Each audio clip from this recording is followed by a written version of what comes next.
Hello everyone, आप सब कैसे हैं। मैं उम्मीद करता हूं कि बहुत अच्छे होंगे और अपनी पढ़ाई को बहुत अच्छे से कर रहे होंगे। मैं Akash Kumar Bhadana ICT virtual classroom में आपका बहुत बहुत स्वागत करता हूं मेरे प्यारे बच्चों।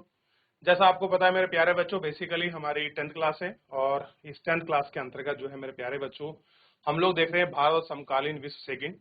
उसी में हम लोग आपका नई यूनिट शुरू कर चुके हैं और इसमें हम लोग बेसिकली आपका देख रहे हैं औद्योगिक क्रांति से पहले। और हम क्या चैप्टर है, मेन चैप्टर हमारा है औद्योगिकरण का युग। क्लियर है। इंडस्ट्रियलाइजेशन का जो है आपका सदी है, कब से शुरुआत है, कैसे औद्योगिकरण शुरू हुआ, इसके विषय में हम लोग बेसिकली पढ़ेंगे।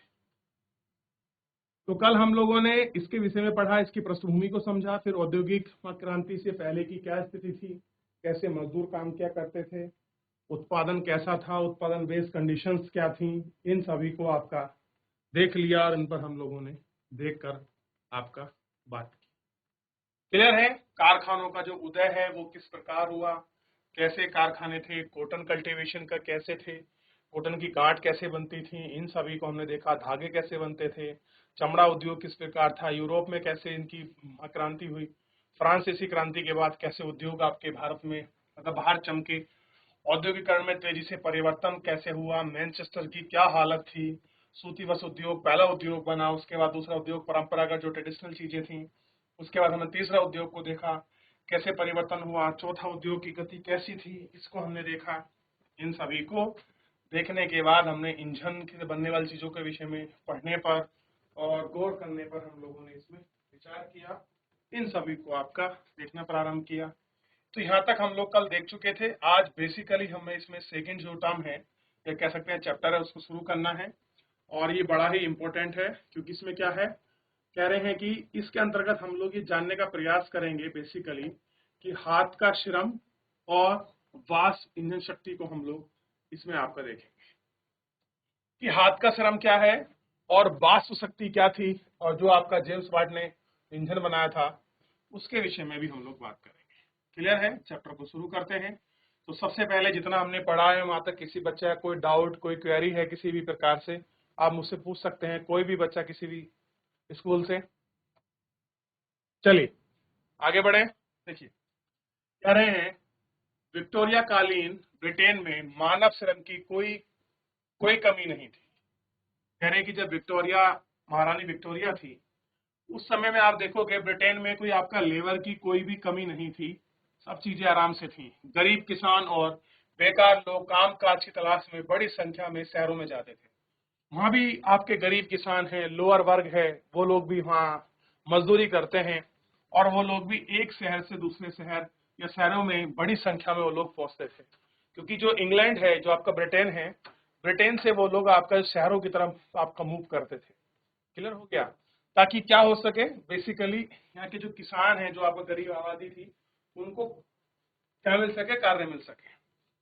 जैसा कि आप जानेंगे कि जब श्रमिकों की बहुतायत होती है तो वेतन गिर जाते हैं। क्या है, यानी कि श्रमिकों की संख्या अधिक हो, मांग कम हो, तो ऐसे में वेतन गिर जाता है, क्योंकि एक को काम करने वालों को एक से अधिक व्यक्ति होते हैं।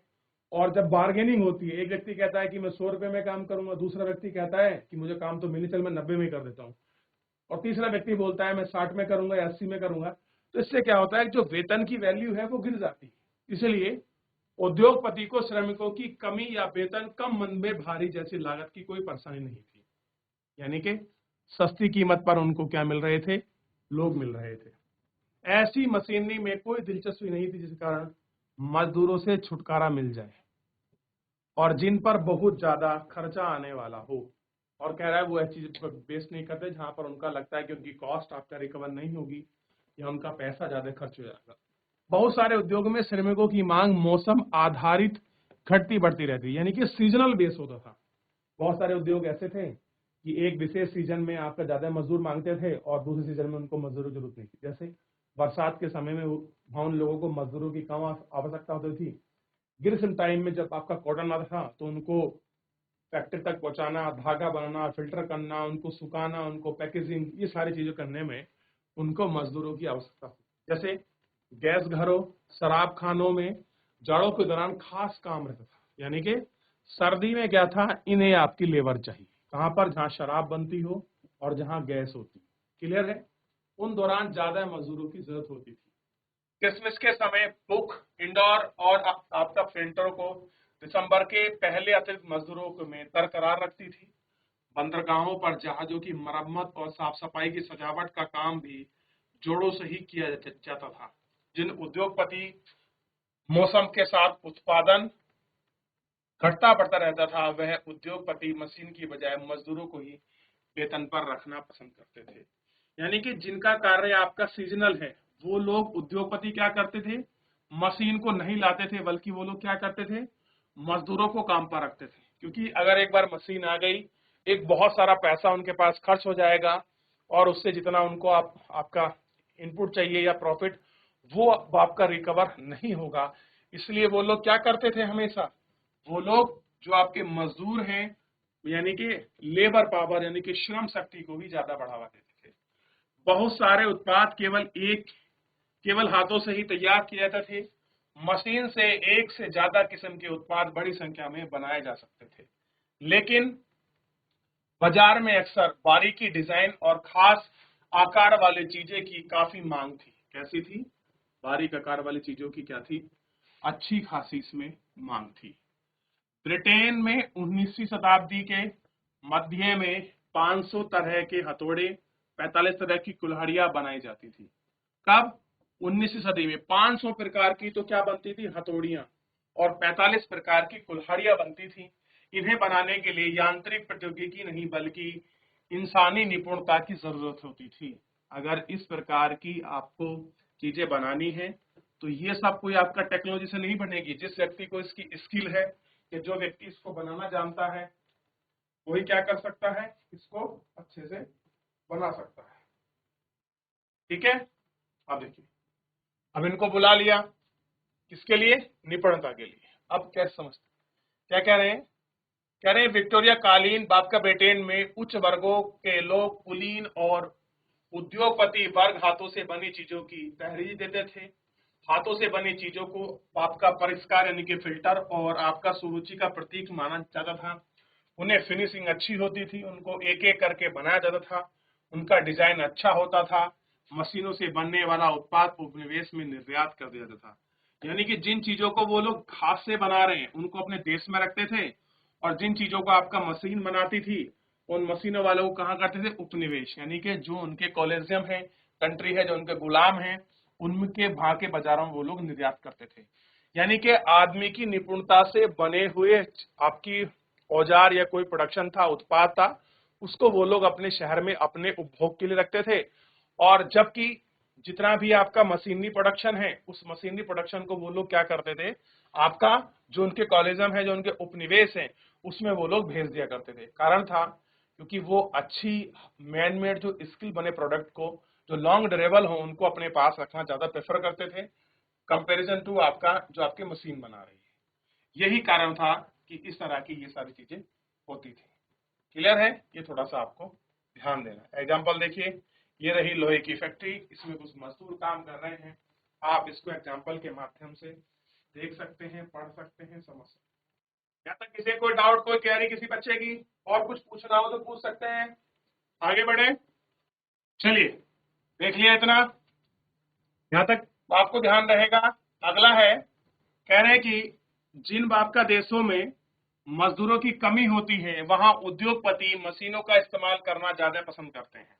क्योंकि आप जानते हैं जहां पर लेबर आपको ज्यादा दिक्कत से मिलती है, वो महंगी होती है, और जितना प्रोडक्शन आपका किसी भी एक उद्योगपति को चाहिए, वो लेबर उतना नहीं कर पाती है। तो इसलिए वो लोग क्या करते हैं, जो आपकी मशीनरी है, उनको ज्यादा प्रेफर करते हैं, ताकि मशीनरी उनको काम कर सके। क्लियर है?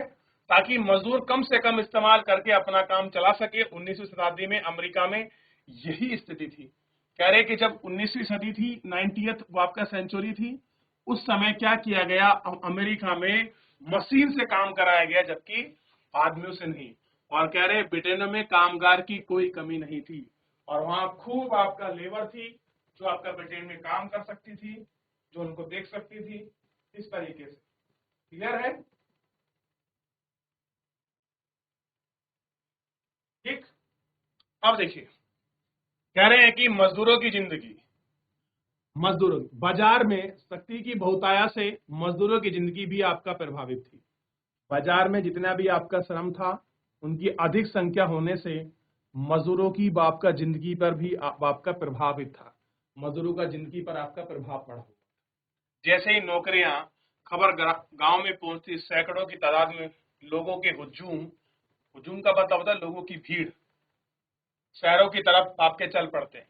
नौकरी मिलने की संभावना में यार दोस्ती, कुटन कुनवे, जान पहचान पर निर्भर करती थी। यानी कि अगर किसी की कोई जान पहचान है, किसी की यारी दोस्ती है, या कोई आपका कुटुंब आपके परिवार का है, तो इन सारी चीजों को लेकर क्या होता था, लोग इन्फॉर्म करते थे कि आइए जॉब निकली है मेरे परिवार का, ये मेरी फैमिली, ये मेरा दोस्त है, ये मेरी जान पहचान का है, आप इनको रख लीजिए। तो सरकारी नौकरी मिलने की संभावना ज्यादा होती थी। सबके पास ऐसे सामाजिक संपर्क नहीं होते थे। रोजगार चाहने वाले बहुत सारे लोग हफ्तों इंतजार करना पड़ता था। वे पुलों के बीच नीचे आपके रैन बसेरे में रात काटते थे। अब देखिए, हफ्तों इंतजार करने के बाद कहीं उनको जॉब मिलती थी।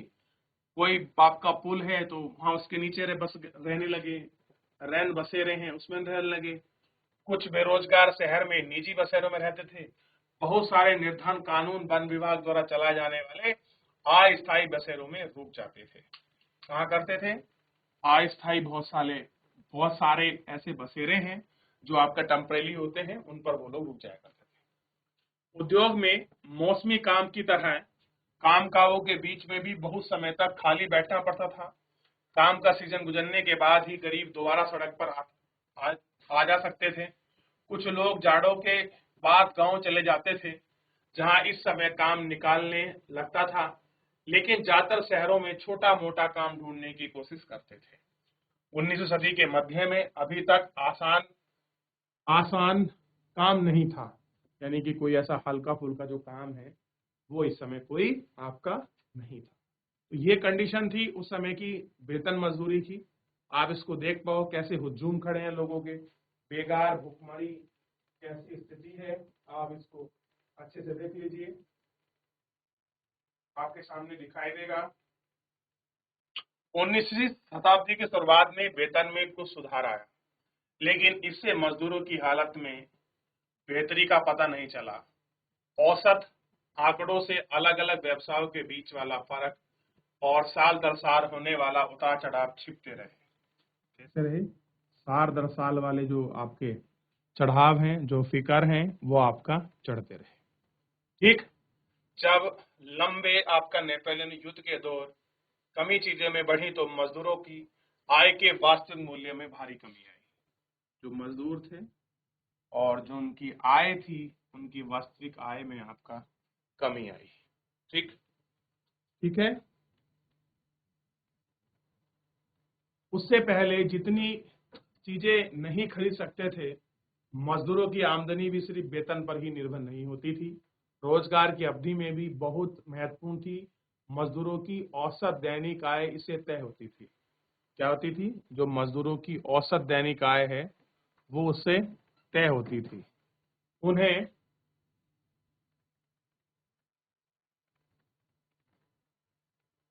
कितने दिन में काम किया जाता है। ठीक है, 19वीं सदी के मध्यम से सबसे अच्छी हालत लगभग 10% शहर आबादी में नियत गरीब थी। किसमें थी? 10% शहर में नियत आबादी आपका गरीब थी। 1930 के दशक में आई आर्थिक मंदी, 1830 के दशक में आई आर्थिक मंदी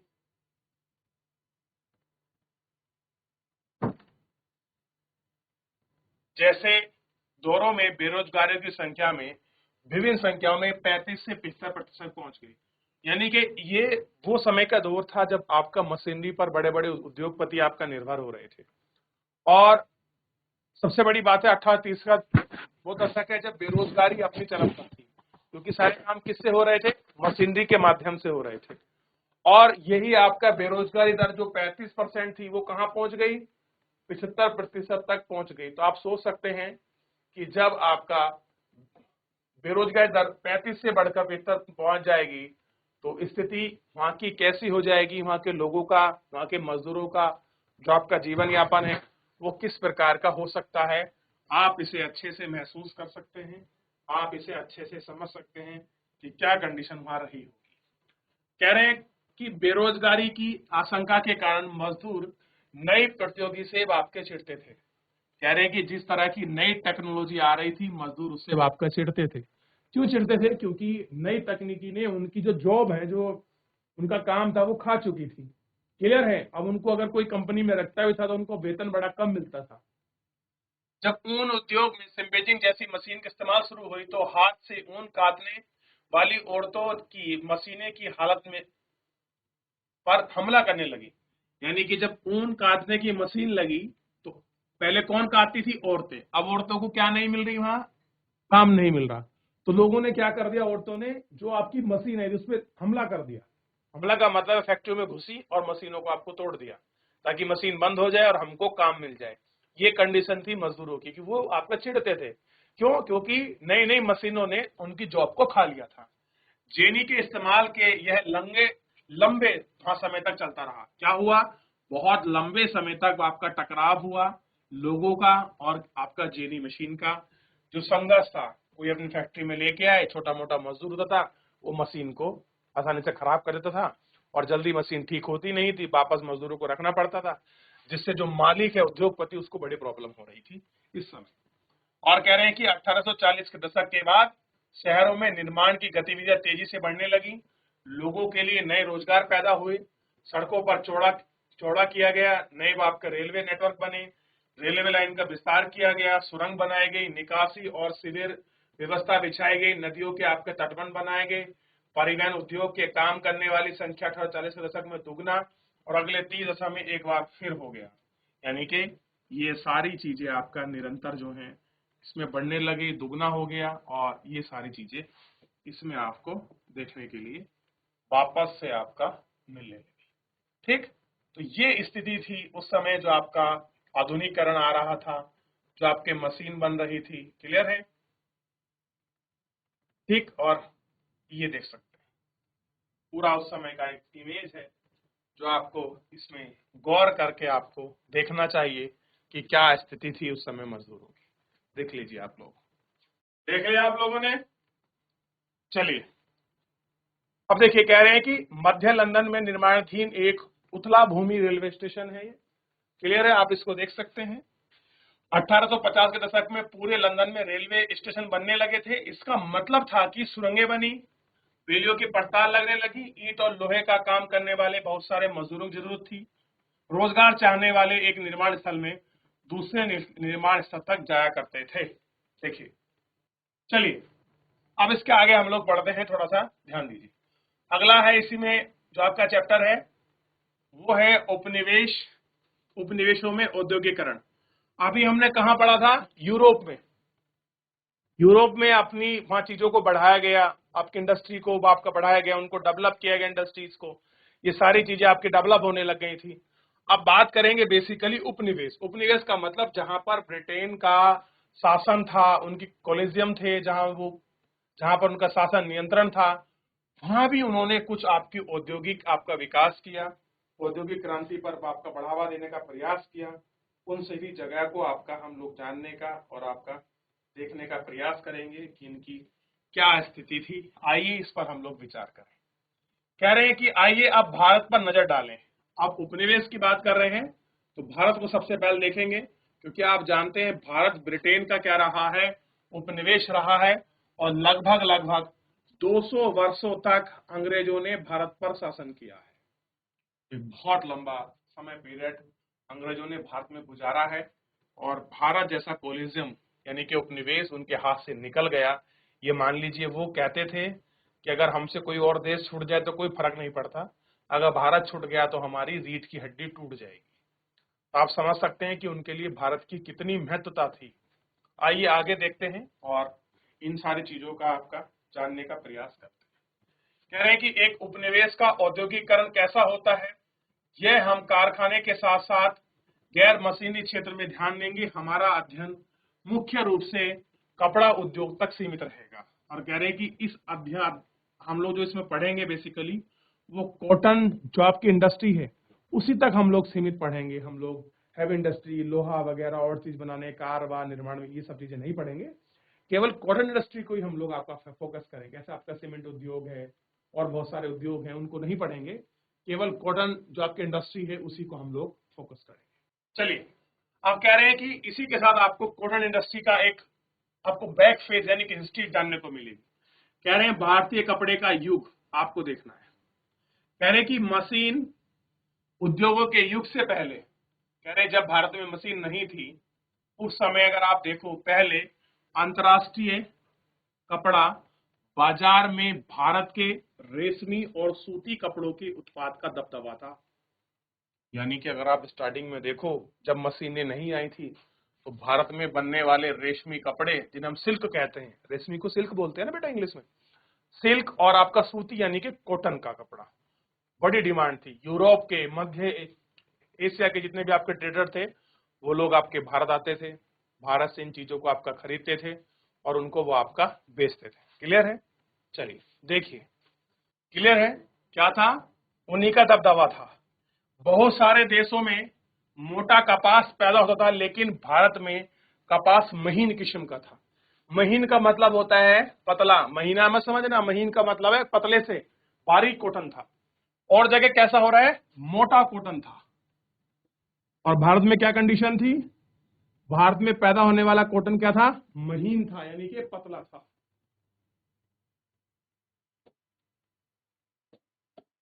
अब देखिए, आर्मेनिया, फारस के सौदागर, आर्मेनिया, अजरबैजान, फारस के सौदागर पंजाब से अफगानिस्तान, पूर्वी फारस, मध्य एशिया के रास्ते आपका चीजों को ले जाकर महीन कपड़े बने ऊंट की पीठ पर लाद कर पश्चिमी उत्तर सीमा के पहाड़ी दर्रे रेगिस्तान को पार ले जाते थे और मुख्य पूर्व औपनिवेशिक बंदरगाहों में फलता फूलता समुद्री व्यापार चलता था। गुजरात के तट पर स्थित सूरत बंदरगाह, कहां पर है? गुजरात का सूरत पोर्ट।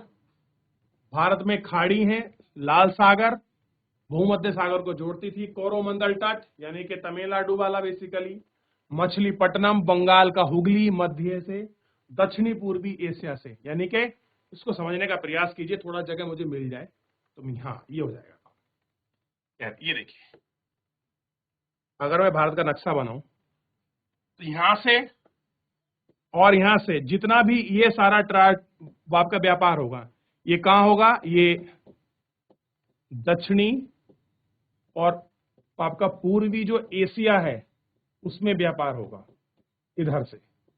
और जितना ये सारा ट्रेडिंग पॉइंट है, ये सारे कहां करेंगे? तो ये आपका यूरोप, यानी कि बेसिकली पश्चिम व उत्तर दिशा में ट्रेड होगा। तो अलग अलग आपका तटों से अलग अलग स्थिति में आपका व्यापार होता। चलिए देख लिया इतना।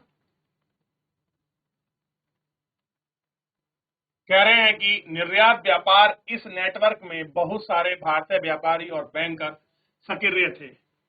उत्पादन के पैसे लगते थे, चीजों को लेकर जाते थे और निर्यात को पहुंचाते थे। माल भेजने वाले आपूर्ति सौदागर के जरिए बंदरगाह नगर देश के भीतर इलाकों में जुड़े होते थे। ये सौदागर बुनकरों को पेशगी देते थे, बुनकरों को तैयार कपड़ा खरीदते थे और उसे बंदरगाह तक पहुंचा देते थे। बंदरगाह पर बड़े जहाज मालिक निर्यात व्यापारी की दलाल कीमतों पर मोल भाव करते थे और आपूर्ति सौदागर को माल खरीदते थे। ये इनकी सौदागरी थी और यही इसका आपका माल भी खरीदते थे। क्लियर है? इतना आपको क्लियर होना चाहिए। कह रहे हैं कि 1750 के दशक तक भारतीय सौदागरों का नियंत्रण वाला नेटवर्क टूटने लगा था।